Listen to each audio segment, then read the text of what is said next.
Assalamualaikum warahmatullahi wabarakatuh. Selamat sore. Perkenalkan, saya Vincentius Sudirman, mahasiswa psikologi semester 4. Di sini saya akan membuat sebuah video konseling antara saya dan teman saya. Saya di sini berperan sebagai konselor dan salah satu yang lagi berperan sebagai konseling. Oke. Sebelumnya saya akan menjelaskan sedikit tentang apa itu konseling. Di sini konseling adalah proses pemberian bantuan yang dilakukan oleh seorang ahli, atau di sini bisa disebut konselor atau pembimbing. Jadi proses pemberian bantuan ini berupa solusi, saran, karena setelah konseling memberikan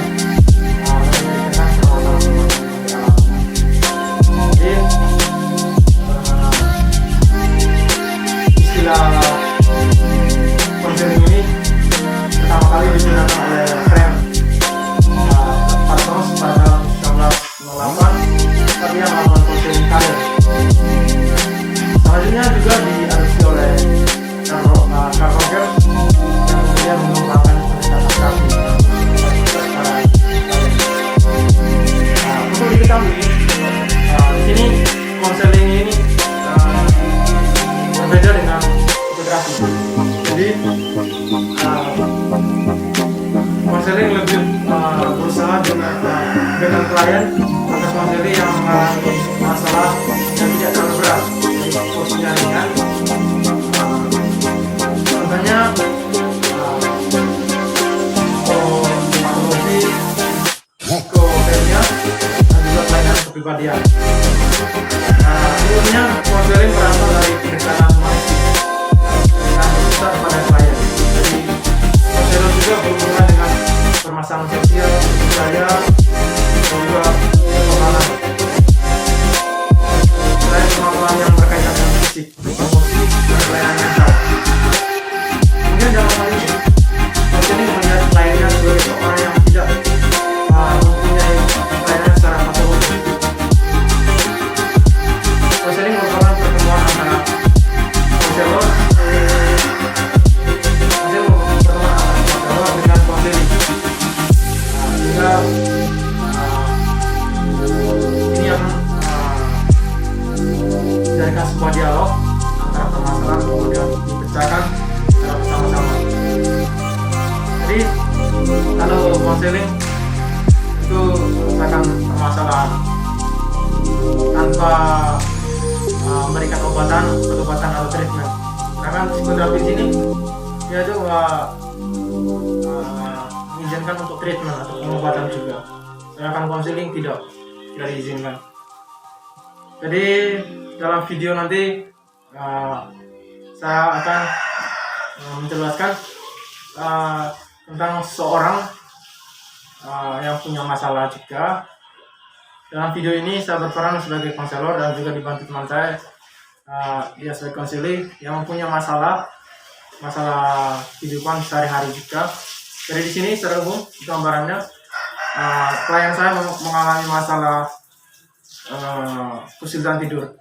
Jadi di sini dia mengalami kesulitan tidur karena ada beberapa faktor. Oke. Jadi di sini salah satunya dia sulit beradaptasi dengan lingkungan. Karena situasi sekarang sangat berbeda, karena mungkin sekarang pandemi ya, jadi sangat sulit. Kemudian konseling ini juga berasal dari luar pulau, yaitu dari NTT. Jadi dia di sini ngekos, kemudian dia kuliah sambil kerja juga. Jadi proses adaptasinya sangat susah. Mungkin nanti permasalahan susah apa akan dijelaskan pada video nanti. Oke, mungkin sekian dari saya. Selamat menyaksikan videonya. Oke, terima kasih.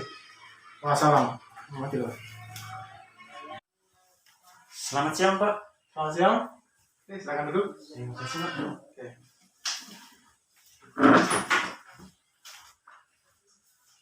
Halo, dengan siapa bisa bicara? Sama Mas Daniel, Pak. Mas Daniel. Oke. Kalau boleh tahu tempat ini dari mana?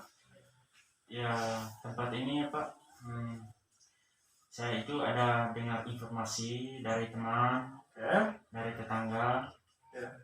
bahwa di sini itu Bapak sendiri punya tempat untuk eh, siap melayani orang yang ingin mencari solusi atau mencari wawasan baru, di mana dalam diri seseorang itu mengalami masalah, terutama masalah dalam hidup.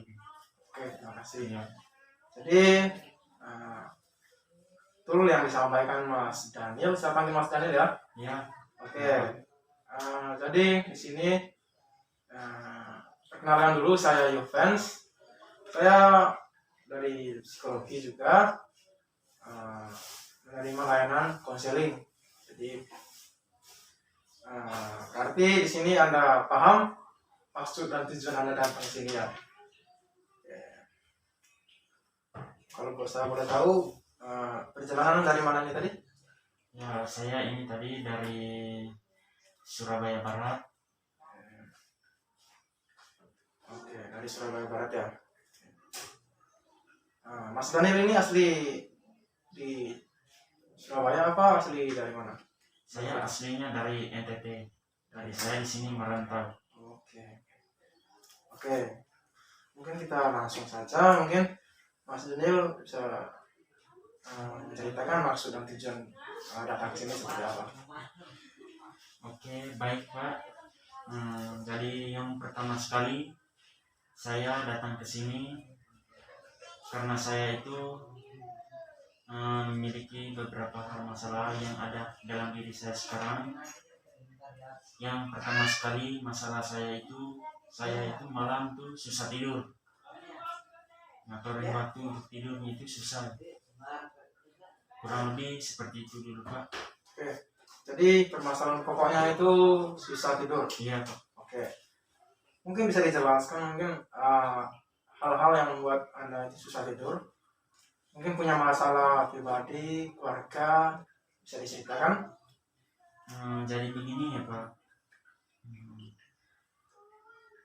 Dari sejak awal saya mengalami susah tidur itu, yang pertama sekali saya itu mikirin gimana sih caranya agar saya itu bisa mengatur waktu, karena di sini saya terus terang saya sebagai pekerja juga, saya juga kuliah. Jadi di sini saya kelas karyawan.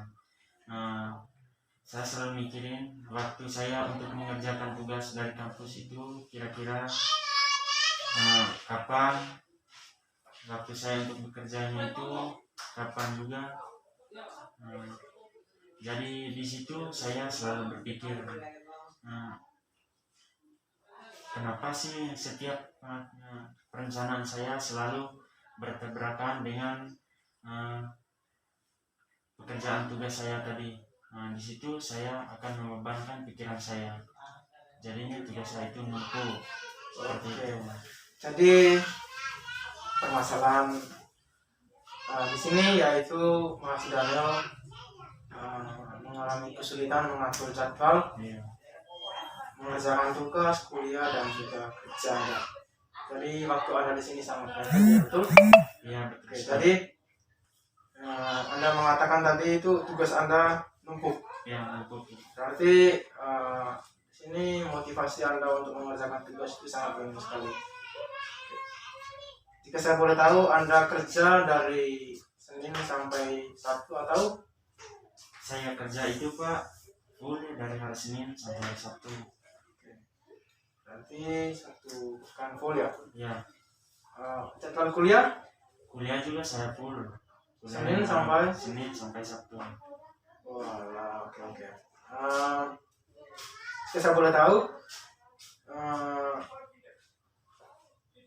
Anda di sini mengalami kesulitan mengerjakan tugas itu. Apakah hanya karena masalah waktu atau ada masalah lain yang membuat Anda kurang mampu mengatur jadwal dan tidak ada motivasi untuk mengerjakan tugas?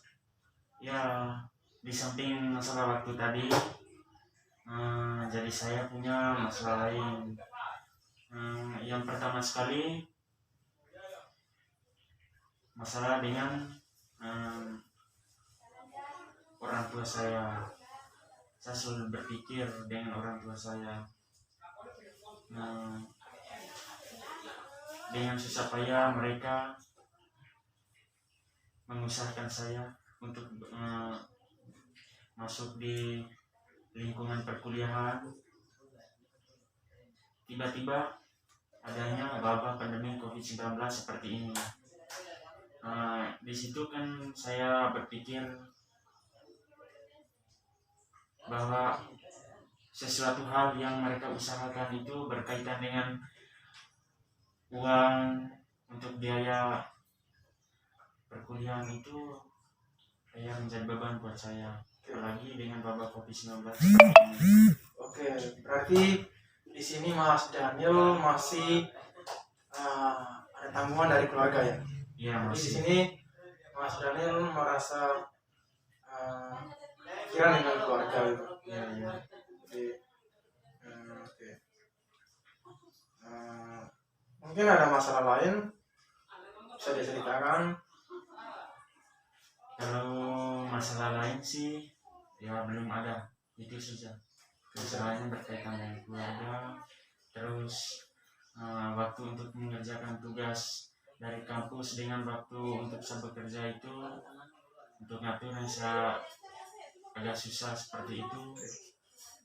Mungkin untuk masalah lainnya sampai sekarang ya puji Tuhan belum ada, hanya itu. Oke, saya boleh tahu hari Minggu jadwalnya Mas Daniel itu apa? Biasanya ngelakuin aktivitas apa? Kalau saya sih hari Minggu biasanya sebelum adanya wabah COVID-19 ini, saya dulu ya bukan sering sih, kadang-kadang saya itu ke gereja. Sekarang kan gereja itu udah batasin umatnya itu untuk masuk gereja. Kalau saya sekarang sih hari Minggu itu kadang saya ngisi waktu untuk saya tidur sampai sore. Kalau ada teman ngajak untuk refreshing ya ikut refreshing itu. Oke. Jadi Mas Daniel di sini tadi mengalami kesulitan mengatur jadwal kerja tugas karena hari-hari biasa Mas Daniel sibuk dengan kerja, malamnya kuliah. Jadi Mas Daniel cuma punya waktu kosong yaitu hari Minggu. Pertanyaan saya, kenapa Mas Daniel tidak mengisi waktu di hari Minggu itu dengan mengerjakan tugas? Ya mungkin bagi saya yang hari Minggu itu hari buat saya untuk menghilangkan rasa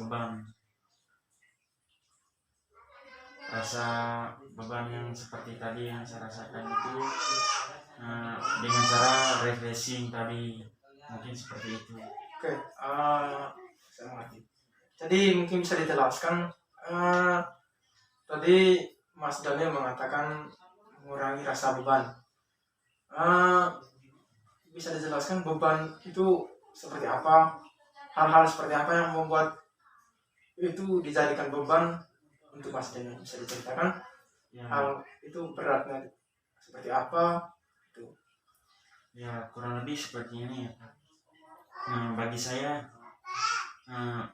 kayak masalah tadi susah tidur, terus kerja tugasan saya itu menumpuk yang menjadi beban saya di situ. Kalau seandainya saya terus berkelanjutan saya susah tidurnya susah, itu kemungkinan bisa fatal bagi diri saya, terutama bagi kesehatan saya.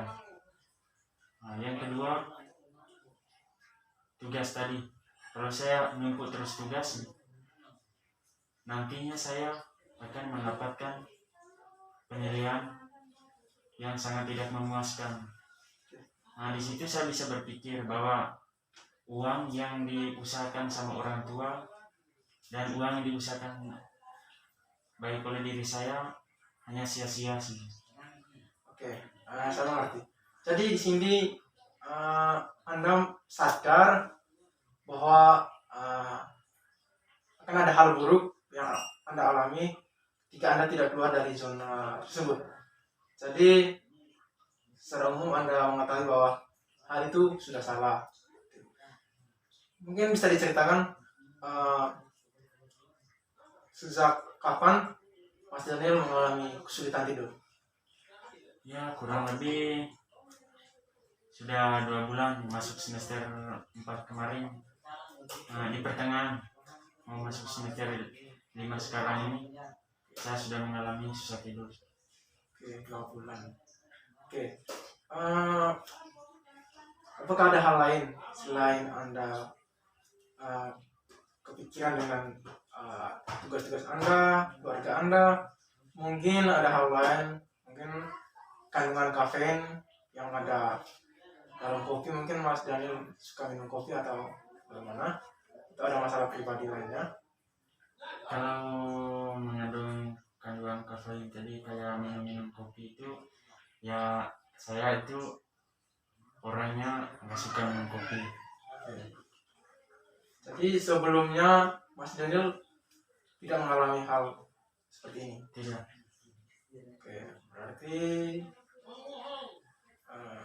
sebelumnya juga tugas-tugas Anda, kemudian kerja-kerja Anda itu baik-baik saja sebelum hal ini terjadi? Puji Tuhan ya sebelumnya itu segala aktivitas saya itu berjalan dengan lancar. Apa yang saya rencanakan itu dapat hasil yang memuaskan.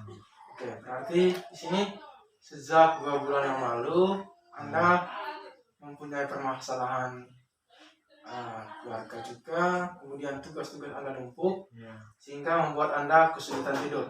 Iya. Apakah betul seperti itu? Iya. Oke, jadi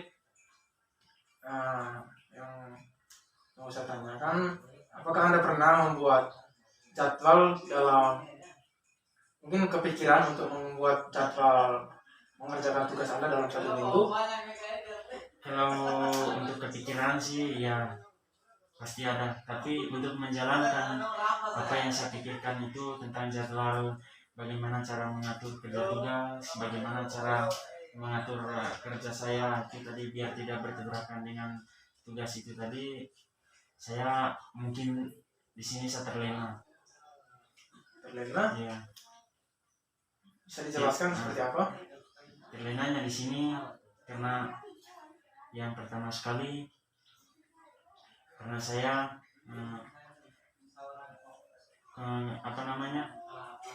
membagi waktunya itu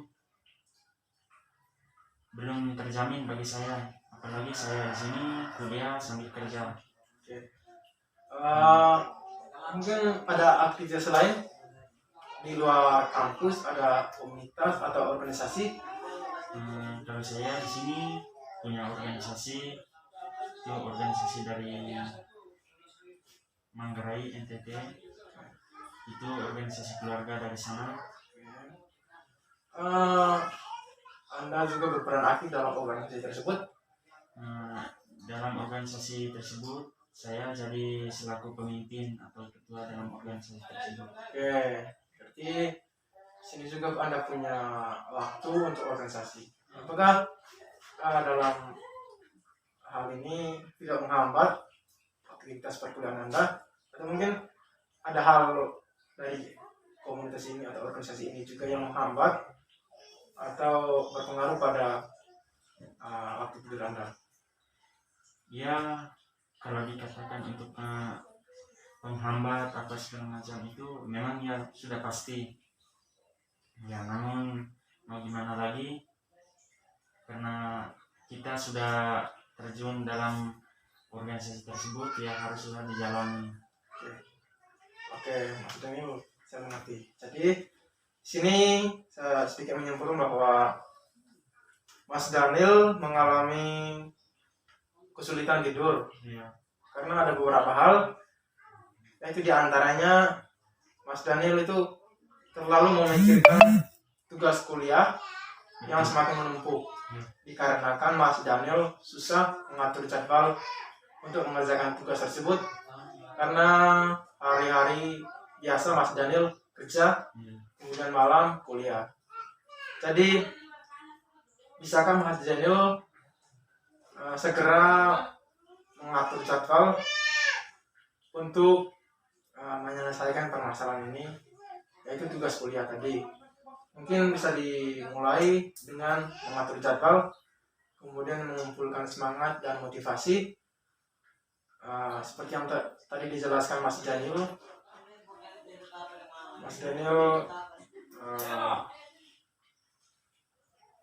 segera memikirkan efek buruk yang akan terjadi ketika Mas Daniel selalu terus-terusan seperti ini. Ya, untuk kedepannya, karena dengan adanya motivasi dari Bapak tadi, dorongan membuat saya sedikit lega, dan pastinya untuk kedepannya saya akan memikirkan untuk membuat jadwal bagaimana cara agar tugas saya itu saya bekerja tidak bertabrakan dengan hari aktivitas saya itu bekerja. Jadi jadi berarti Mas Daniel sudah ada pandangan untuk kedepannya seperti apa? Ya, kurang lebih saya sedikit punya pandangan. Yang pertama sekali karena adanya motivasi dari Bapak tadi. Jadi ini waktu efisien kita yaitu cuma 30 menit setiap kali bimbingan. Jadi nanti kalau pertemuan berikutnya kita aturkan jadwal lagi. Nanti pertemuan kali berikut saya akan menerima jadwal yang Mas Daniel telah buat, kemudian perkembangannya seperti apa. Jadi untuk pertemuan kali ini mungkin kita cukup sampai di sini. Jadi saya sudah mengetahui pokok permasalahan yang dialami oleh Mas Daniel. Jadi untuk Mas Daniel tetap semangat, tetap memotivasi diri, dan juga lebih mampu beradaptasi dengan keadaan sekarang. Jadi mungkin seperti itu dulu Mas Daniel. Kita akhiri untuk pertemuan yang pertama ini. Jadi Mas Daniel tetap semangat, tetap jaga diri juga, tetap berusaha untuk mengontrol pikiran Mas Daniel. Mungkin kalau boleh tahu perasaan Mas Daniel sekarang setelah bercerita seperti apa? Ya, perasaan saya saat ini saya sedikit lega. Saya memiliki rasa tanggung jawab bahwa saya itu punya pemikiran untuk kedepannya dalam membagi waktu, terutama dalam mengerjakan tugas, dalam bekerja, biar nantinya tidak bertabrakan antara kerja tugas saya dengan kerja saya. Terima kasih Mas Daniel. Nanti Mas Daniel di sini sudah paham ya, sudah paham. Nanti sudah ada tumbuh semangat, motivasi baru, dan saya harap Mas Daniel juga bisa lebih semangat lagi, lebih sadar dengan tanggung jawabnya, lebih tahu dan membedakan mana yang harus diprioritaskan. Jadi di sini Mas Daniel sudah cukup terbuka dengan permasalahan-permasalahan yang sedang dialami. Saya harap nanti pertemuan di kali berikutnya apa yang menjadi tugas tadi segera dibuat, kemudian perkembangan juga harus ada setelah dari sini, dan pertemuan berikutnya harus ada perkembangan. Bisa diterima? Puji Tuhan, Pak. Untuk pertemuan pertama ini kita akhiri. Terima kasih tadi sudah mau bercerita, sudah mau berbagi. Permasalahan ini saya akan cerna baik-baik. Semoga nanti pertemuan kali berikutnya kita akan mendapatkan solusinya. Baik. Oke, terima kasih Daniel. Oke, salam. Sama-sama Pak. Terima kasih. Jangan.